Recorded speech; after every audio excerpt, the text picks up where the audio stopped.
Hello, everyone, and welcome to this week's One Pot on Melty Blood, a fighting game. Now, I want to briefly go over what kind of fighting games I play so people understand. When I was a kid, I remember when Mortal Kombat came out and how big a deal it was. So, we had Mortal Kombat 1, we had Mortal Kombat 2 on the Genesis, and those were ones that we played basically all the time. I wasn't particularly good at them. Block was on start. It was a weird time. I had never seen Street Fighter until way later. Like I'd heard of it, but I never because I watched the movie. Street Fighter the movie. It's a great movie. It's a great movie. I don't care what anyone says. It's corny as anything, but it is great. But going back to fighting games, about 2015, though, I picked up. Well, I wouldn't say I picked up. I got gifted a copy of Street Fighter 4 Ultra. I think it's like it was a PC version, and I played it for a bit. But Street Fighter is kind of not forgiving, and yeah, it's got a tutorial mode that is decent, but I couldn't wrap my head around a lot of the moves. So, I fuddled around with it. And then I finally decided when, Soul Calibur, and this is before the Switch and all that was coming out, but Soul Calibur was coming and other games were coming. And I like to play arcade games sometimes too. But to play an arcade game, you want an arcade stick or a fighting stick. This is a Hori Real Arcade Pro 4. And it's a PlayStation 4 version. It could also be used on the PlayStation 3. I picked this one up in particular because I was primarily playing on a PS4 at the time and PC. It's got a toggle for PC. And I thought maybe, just maybe, if I put it on PC, it'll work just fine on my Xbox. It did not. Now, no bother. Just pick up one of these. This is a Brook converter. This one in particular is PS4 to Switch. I picked this up on sale from eBay probably a year after the Switch came out. Maybe 6 months or so. I got a Switch on launch. And now big on the Xbox ecosystem. A lot changed over the PS4 generation for me. And I don't want to get into it because it's mostly the censorship story with Sony, and I'm not okay with the way they decided to run their business. I mean, I own a Vita. Let's use this empty case. And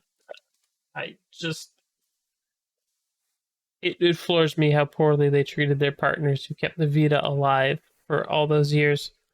Well, they didn't want to support it. And then wanted to shut down the store while people are still making games for the Vita. It's crazy. It's crazy if you ask me.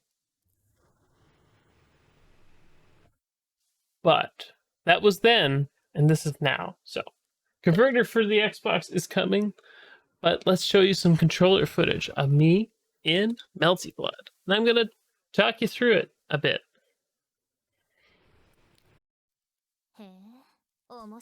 To be honest, Melty Blood is an interesting game that seems relatively accessible, but goes to a point where it's maybe a little bit harder. The mission system will move you one move at a time up to learn the basics, and we'll let you take as long as you want to practice these moves for each character. I am not trying to say this is the best game to learn with. There are better games to learn fighting games with, but you kind of have to be interested in the games and the characters to want to play them and learn them. And I think that Melty Blood is kind of a cool mix of characters. And if you're a fan of Fates, Saber is here. Why? No idea, but she's here with an invisible sword. I saw her once and she had like a ghost sword and it was kind of weird since other characters have real swords. So I don't know. But it's got a lot of training options. It's got no input display history you can put. You can slow down the battle speed if you want to try and get these inputs at a slower speed to play out. You can set up the buttons however you want. It is a 3-button fighter, it seems, which means there's 3 face buttons, and then you use combos of them to do other things like block and weak attack, or shield rather, I should say, and weak attack to grab, as an example. Honestly, it's not that hard for me. I can reliably play it okay. I need to remember that some moves exist, and when switching to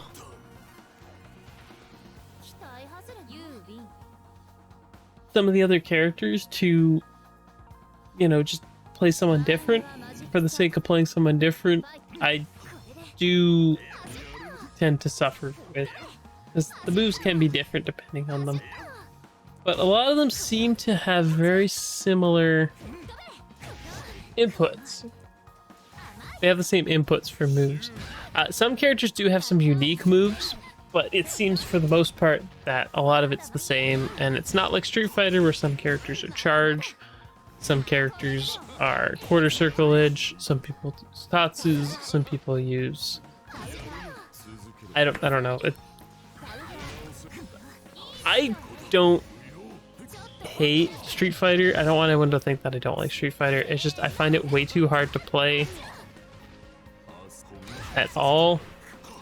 Whereas something like Pokken or Melty Blood here, or even Smash, is much more accessible to me.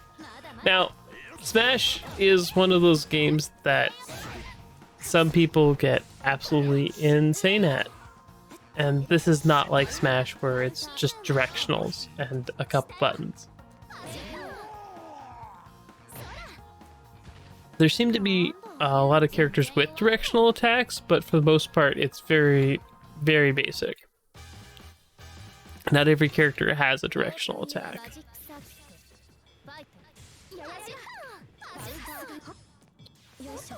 But that's also cool.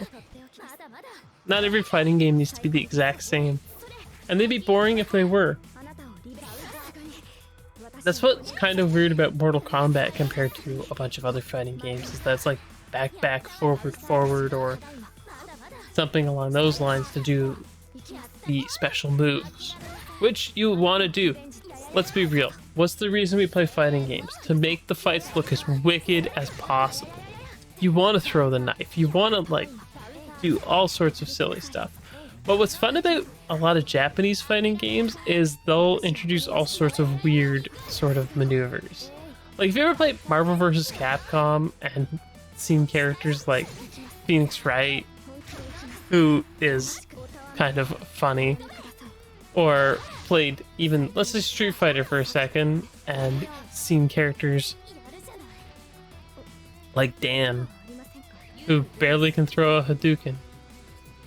They're just fun to see exist, and it's always fun to watch someone play a character that's supposed to be a joke character and just kind of clean house, as it were.